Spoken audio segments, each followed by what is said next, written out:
Después de mucha divagación, seguimos. Primero, analicemos a los iniciadores de los proyectos, Andrés Manuel y Hugo Chávez. ¿Qué tienen en común? Pues ambos son voluntariosos, tercos, astutos, necios, carismáticos, o sea que conectan con la gente, no con todos, claro, eso es imposible, confianza en su misión, hábiles para desarrollar lealtad personal hacia ellos, críticos, tercos, necios, todas características indispensables para iniciar un proyecto de nación y hasta de empresa. Cualquier proyecto. O sea, ambos son grandes líderes, indiscutiblemente. Casi podremos decir que están clonados.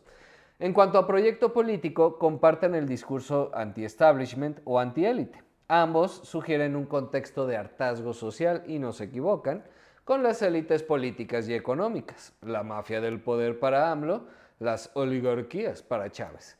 Ambos impulsaron políticas enfocadas en la justicia social, movilizaron a las bases populares que, sin ofender, no son las más críticas ni informadas.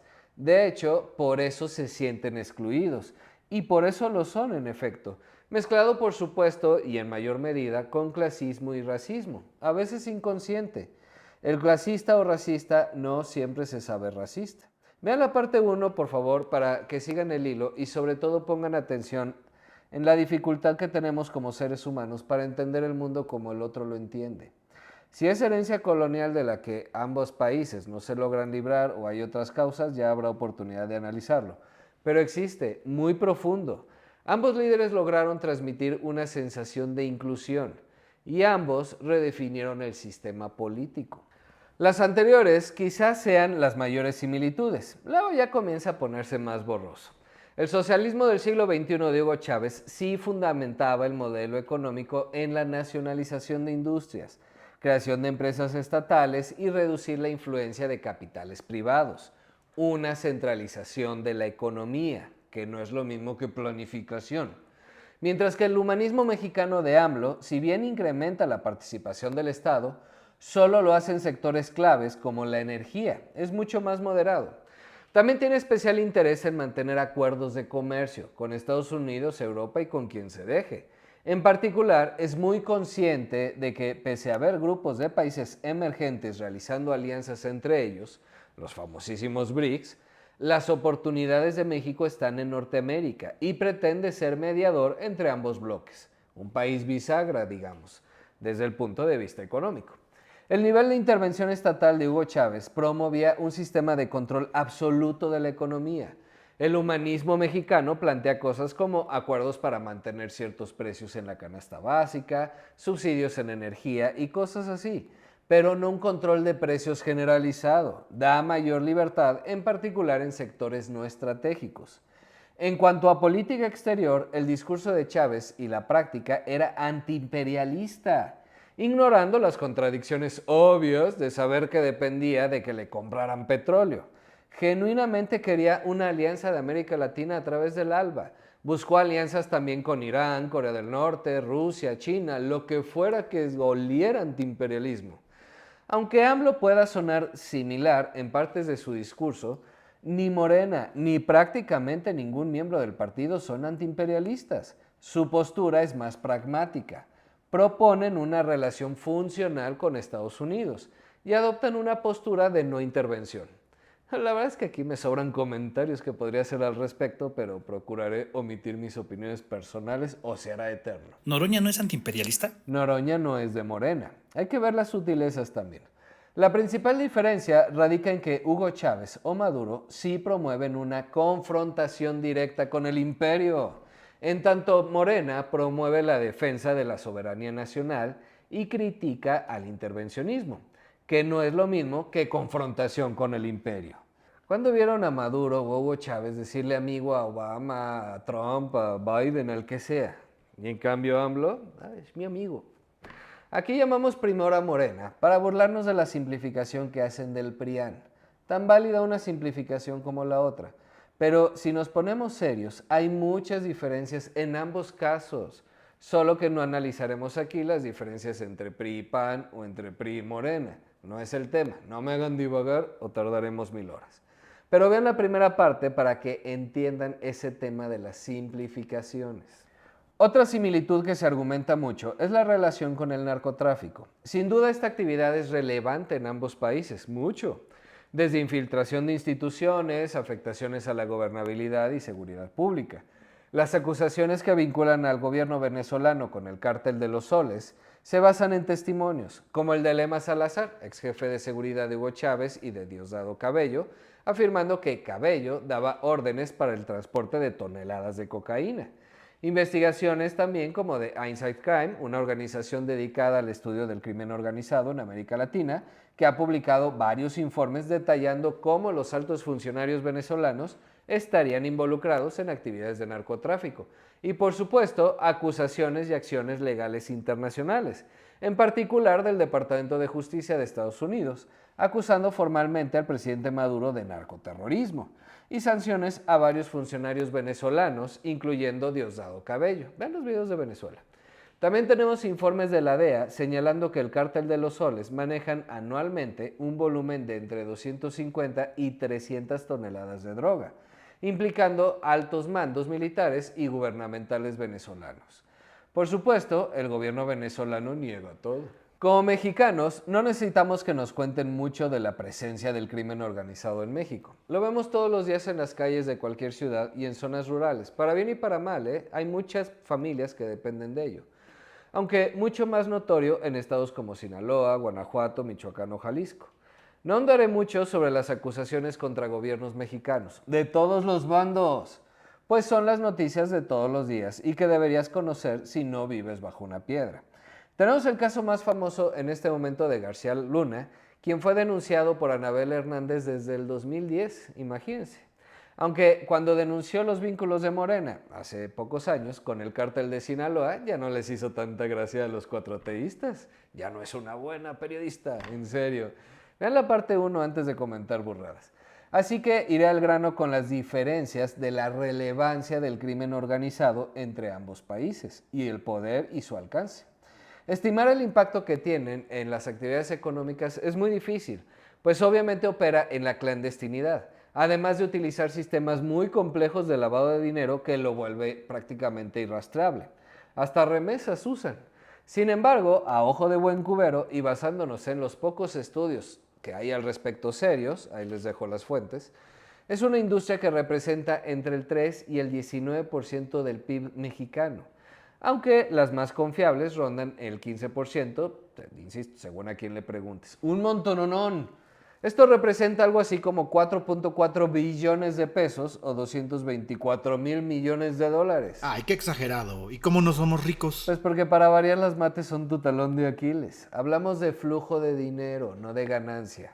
A eso hay que restarle costos de operación. Igual dividido entre todos los mexicanos, pues da menos de 3,000 pesitos mensuales, menos los costos. Con suerte les queda la mitad de eso. Ya no suena tan loco, ¿no? Pero no me hagan divagar. Advertencia, nada de lo que se dirá a continuación es verdad. Solo es un ejercicio de imaginación por algo que se fumó el viejito pelón. No intenta manchar la reputación de nadie, mucho menos de nuestro sacrosanto, magistral, glorioso y amoroso gobierno de la 4T, a quien consideramos incapaz de cualquier ilícito o simulación. Es un discurso que el tío se vio obligado a decir bajo amenaza de la ultraderecha conservadora. Por su parte, las estimaciones para Venezuela rondan el 21.7% de su PIB, que en términos absolutos obviamente es mucho menor a México, ya que solo sería algo así como 28,000 millones de dólares. Pues es menos que México. O sea, sí, pero en proporción a su PIB es más alto, o sea, son más dependientes. Por otro lado, esa cifra es más manejable por un grupo. Multiplícalo por 10 y dime qué tan fácil es controlarlo. Y luego con la vecindad de Estados Unidos, la cantidad de población en México, en fin. Es decir, los negocios ilícitos existirán siempre. La pregunta es, ¿un pequeño grupo puede controlar todos los negocios ilícitos de un país? Venezuela optó por controlarlos. México siempre ha optado por administrarlos. Son acuerdos, pero yo no lo dije. O al menos eso han intentado, aunque con resultados mixtos. Y las pugnas entre cárteles son una constante. La fragmentación de grupos criminales exacerbó la violencia, mientras en Venezuela la centralización consolidó un narcoestado. Suponiendo, porque no nos consta que sea verdad. ¿Son las intenciones de Morena centralizar y controlar el crimen organizado? Pues difícilmente, empezando porque se ve imposible lograrlo, dado el tamaño y diversificación de actividades. Administrarlo al más puro estilo priista, bueno, del FBI y la CIA, para que no digan, eso es más probable. Y para eso se necesitan jueces que te respalden, pero no cederle el control del Estado. O sea, a diferencia de Venezuela, donde el gobierno es el grupo criminal, en México hay territorios controlados por el crimen organizado, donde el Estado busca recuperar el control a cualquier costo, reforma judicial, para seguir administrando el crimen. También aclarar, hay delitos o actividades ilegales, como el tráfico de drogas y otras actividades de evasión fiscal, en las que el Estado se beneficia. No así los delitos violentos, como secuestro, robo, asesinatos. Eso hasta Maduro lo combate y lo controla muy bien. Y en un país sin Estado de Derecho, ciertamente es más fácil, aunque te lleves entre las patas a inocentes. Más adelante hacemos resumen de la diversificación económica, pero vayan tomando nota. Continuando con las similitudes, una de las primeras acciones de Chávez fue crear una nueva constitución. Para ello se convocó una Asamblea Nacional Constituyente, se cambió el nombre del país a República Bolivariana de Venezuela, se extendió el mandato presidencial de 5 a 6 años y habilitó la reelección. En tanto, AMLO, como buen priista, respetó su sexenio. ¿No que no ibas a bromear con eso? No dije eso, solo que es una simplificación. Además no lo respetó. Es obvio que Claudia y el Congreso siguen sus órdenes. Puede ser, igual no buscó la reelección, pero ahorita volvemos al tema de quién manda en Morena realmente. La Asamblea disolvió el Congreso y también la Corte tras chocar con ellos. Se instituyeron la Comisión Legislativa Nacional y luego la Asamblea Nacional y el Tribunal Supremo de Justicia. En 1999, con decretos, la ANC despojó al Congreso de la mayoría de su poder político, impidiendo sesionar a los congresistas y con la disolución oficial del órgano al año siguiente. En cuanto a la Corte, en agosto de 1999 renunció la presidenta tras conflictos con la ANC, la cual formó una comisión de depuración, o sea, de control del Poder Judicial. La Corte declaró la superconstitucionalidad del constituyente, cediendo sus poderes, lo que se conoció como autodisolución. Los magistrados del nuevo tribunal eran leales a Chávez. Además de estos órganos, la Fiscalía, la Contraloría y el Consejo Nacional Electoral se integraron por chavistas. Antes de Chávez se conformaban comisiones tripartitas, incluyendo el sector laboral y empresarial, para determinar las políticas públicas. Eso ya no se hizo, pues eran representantes de las élites, y su gobierno buscaba el empoderamiento y movilización de las clases populares. Hugo Chávez decía que el proceso de cambio generaba perturbaciones, pero estaban haciendo un nuevo tiempo político. En julio del 2000 se realizaron elecciones presidenciales, regionales y parlamentarias para relegitimar todos los poderes. Hugo Chávez resultó electo para el periodo 2001-2007. En esas elecciones participaron 2 candidatos además de Chávez. Francisco Arias, también militar y gobernador, había sido de hecho aliado de Chávez, incluyendo el golpe de Estado de 1992, pero había traicionado al movimiento. El otro era Claudio Fermín, un exalcalde que tuvo poco apoyo. Ganó Hugo Chávez con 59.8% de los votos. Al inicio, 2/3 partes del Congreso fueron ocupadas por chavistas, que luego se redujo a la mitad porque varios se cambiaron de bando. El choque era entre quienes hacían hincapié en los controles y equilibrios, los derechos de las minorías, advertían contra el excesivo poder del Ejecutivo y el centralismo, y entre quienes hacían hincapié en el gobierno de la mayoría y la participación directa del pueblo en la toma de decisiones, aunque no necesariamente en detrimento de las instituciones representativas. Chávez organizó varios referéndums para afianzar una democracia participativa y también tenía un gran poder de convocatoria para realizar movilizaciones enormes para contrarrestar constantemente a la oposición en las calles. Muchísimas marchas y mítines a favor de Chávez. Por ejemplo, cientos de miles de personas de los barrios que rodearon el Palacio Presidencial y las bases militares en respuesta al golpe de Estado que sufrió Chávez el 11 de abril del 2002, hizo posible el regreso de Chávez al poder. Además, era una movilización organizada. Agrupaciones como las Unidades de Batalla Electoral, creadas para la campaña del referendo revocatorio en agosto de 2004, los batallones, pelotones y escuadrones formados para la campaña presidencial de diciembre de 2006, los batallones socialistas, ¿les gusta esa palabra, verdad? Los batallones socialistas del entonces recién creado Partido Socialista Unido de Venezuela, PSUV, en marzo de 2007, que hicieron campaña a favor de la reforma constitucional en el referendo celebrado en diciembre de 2007 y para los candidatos chavistas en las elecciones municipales y de gobernadores de noviembre de 2008. O sea, siervos de la nación, me voy a omitir mejor. Chávez ganó sus primeras elecciones con el partido Movimiento Quinta República, pero para lograr una mejor organización política creó el PSUV. En el primer semestre de 2007, 5.7 millones de chavistas, que representaban alrededor del 75% de los que habían votado por Chávez en las elecciones presidenciales del año anterior y casi el 20% de la población de todo Venezuela, o sea, Morena ni soñando, se inscribieron en el PSUV. El PSUV agrupaba a 24 organizaciones a favor de Chávez. El mismo día de la fundación oficial del PSUV, el comandante supremo Hugo Chávez fue proclamado presidente del partido por el Congreso, siendo una de las primeras medidas juramentar a la dirección nacional de la organización.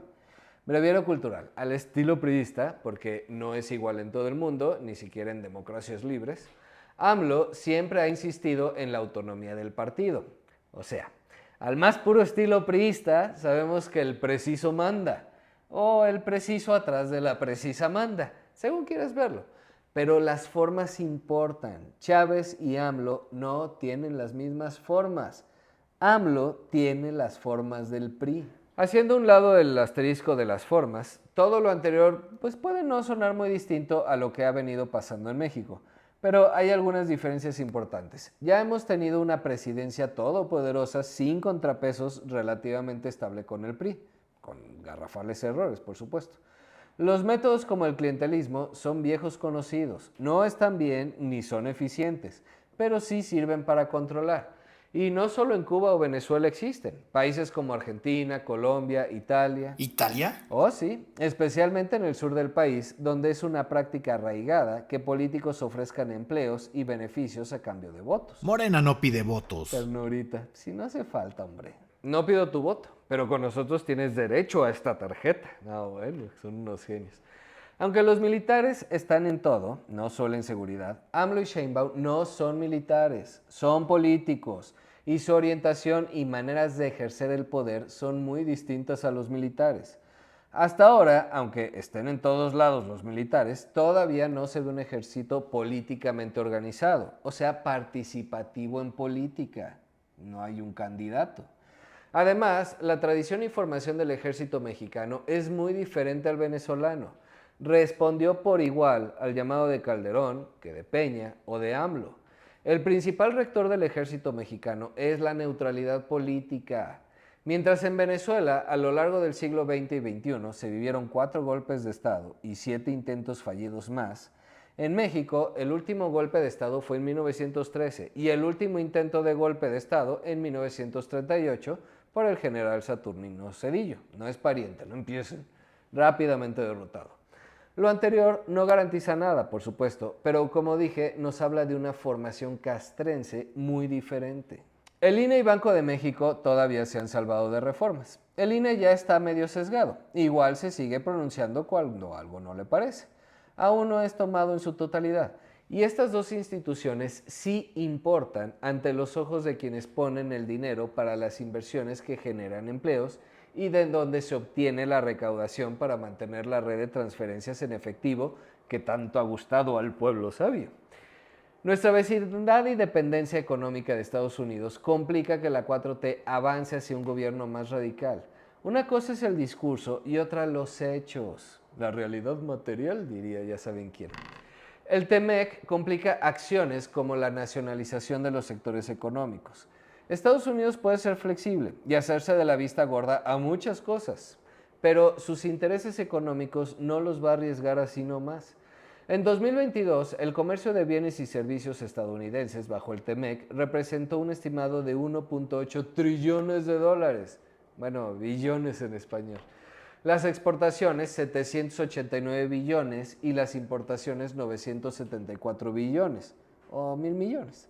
Las exportaciones de bienes de Estados Unidos bajo el TEMEC representan el 33% del total de exportaciones de ese país.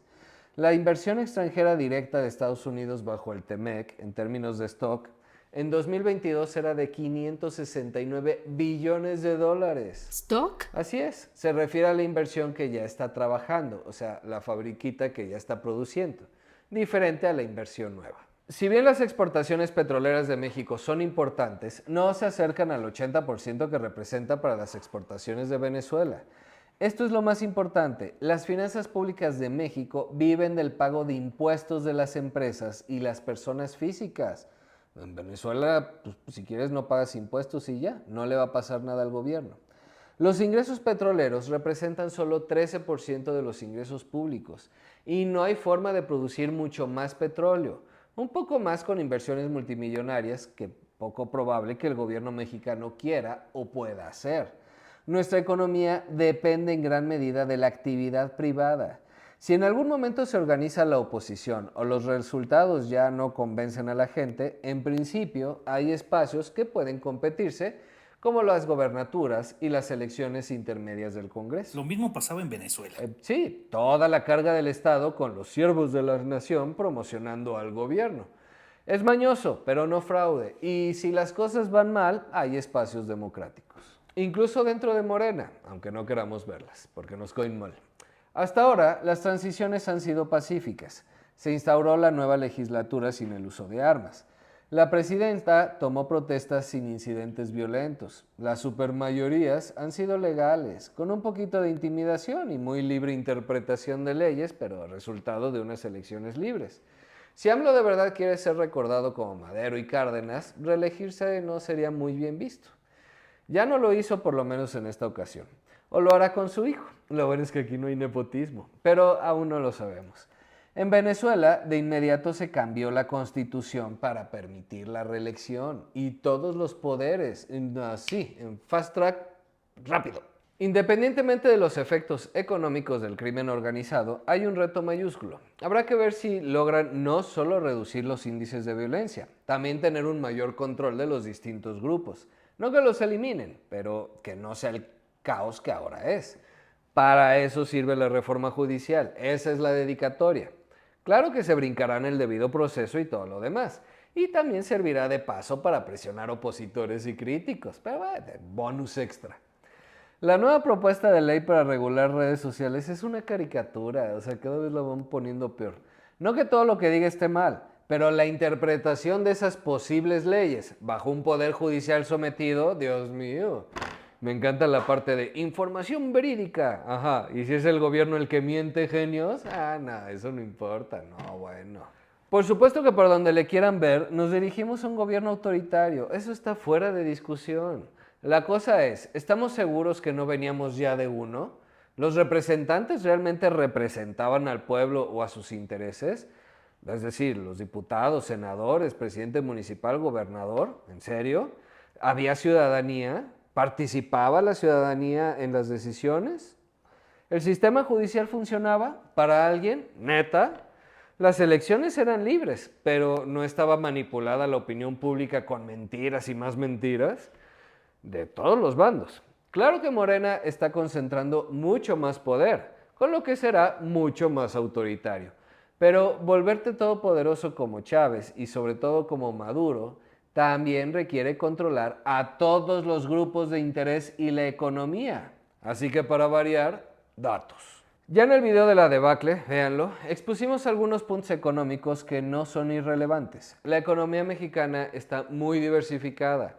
La manufactura, que incluye la fabricación de automóviles, electrónicos, alimentos procesados y textiles, representa el 20.7%, comercio 19.5%, servicios inmobiliarios el 9.4%, transporte 7.3%, construcción 6%, servicios financieros y de seguros 3.4%, agricultura y pesca 3.3%, el petróleo y gas solo representan el 2.5%, turismo 2.3%.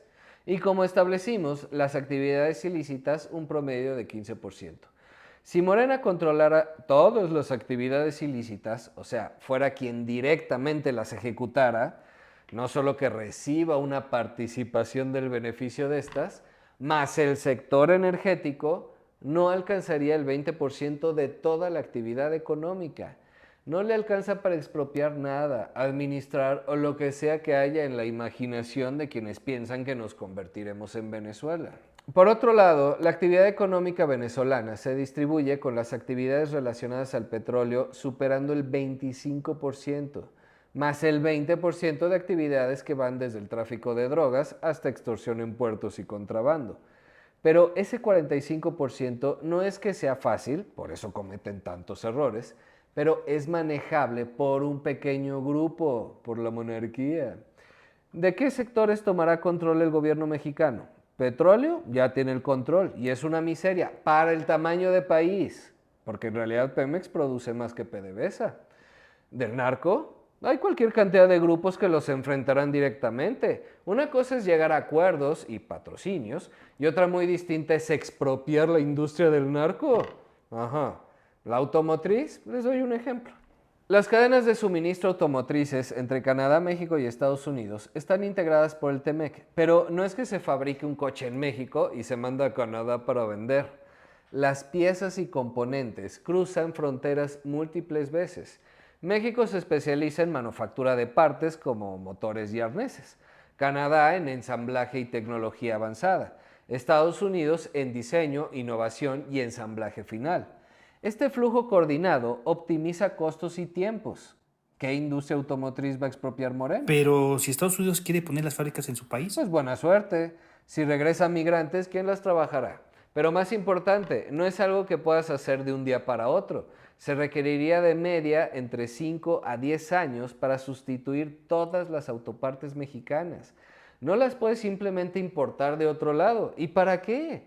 Además de quedarte sin el mercado mexicano, ¿por qué arruinarías tu propia economía? ¿10 años sin producir autos? No, bueno, entonces sí, China te hace polvo. Y así como el ejemplo de los autos, muchas cosas más. La interdependencia económica es muy grande en todos los sectores. En el discurso, ambos populismos, trompistas y morenistas, pueden decir misa.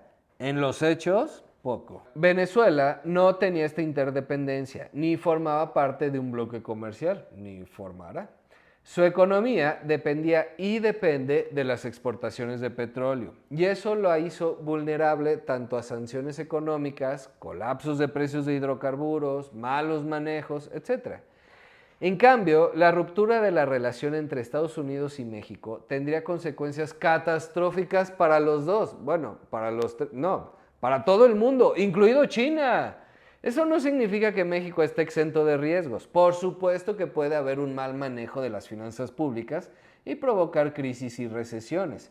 En particular, si un año o dos, por cualquier motivo, no hay suficiente dinerito para mantener programas sociales, por lo que podrían acudir a deuda excesiva, déficit fiscal o financiamiento monetario, o sea, impresión de dinero para que me entiendan. Hasta ahora no lo han hecho. Eso hizo el PRI en los 70s y 80s y no nos convertimos en Venezuela, aunque casi, pero en aquellos años era más probable. Pero hacerlo en el presente nos convertiría, si acaso, en Argentina, no en Venezuela.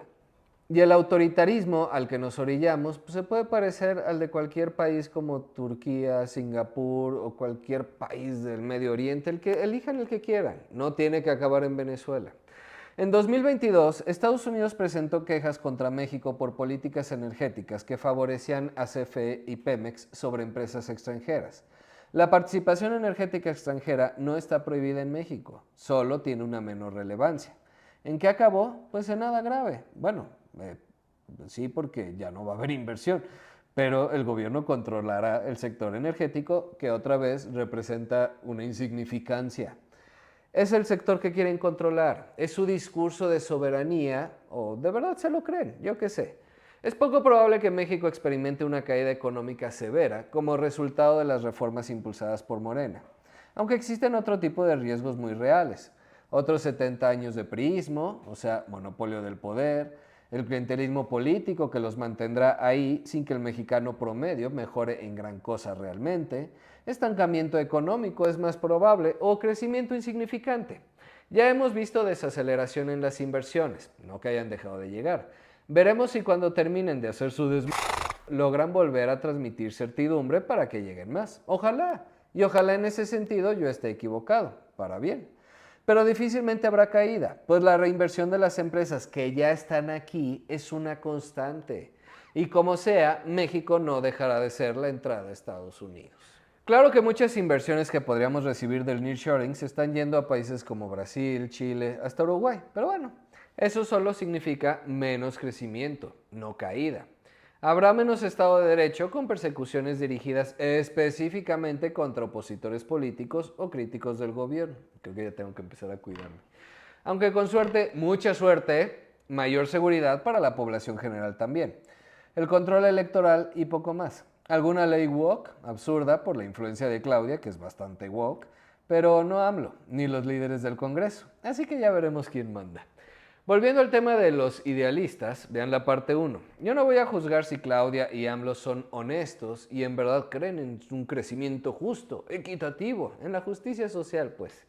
Sí, pues qué bobos. No por su ideología, sino por creer que con las medidas que están tomando lo van a lograr. Y si son unos cretinos cuyo único interés es el poder, pues tampoco sirve de nada gobernar un país en ruinas. Nuevamente, a Maduro le funciona porque controla lo único que produce Venezuela. En México no puedes vivir de petróleo, ni siquiera de narcotráfico. Y si tu interés es la justicia social, no puedes permitir que las industrias nacionales se caigan. Por donde quieras verlo, lo que nos espera es la mediocridad. No el primer mundo, ni la debacle absoluta. ¿Podemos hacer algo para evitarlo? Pues no sé si el país, pero sí para ti mismo. Ocúpate de tus finanzas personales, que esa es la paranoia, no las va a salvar.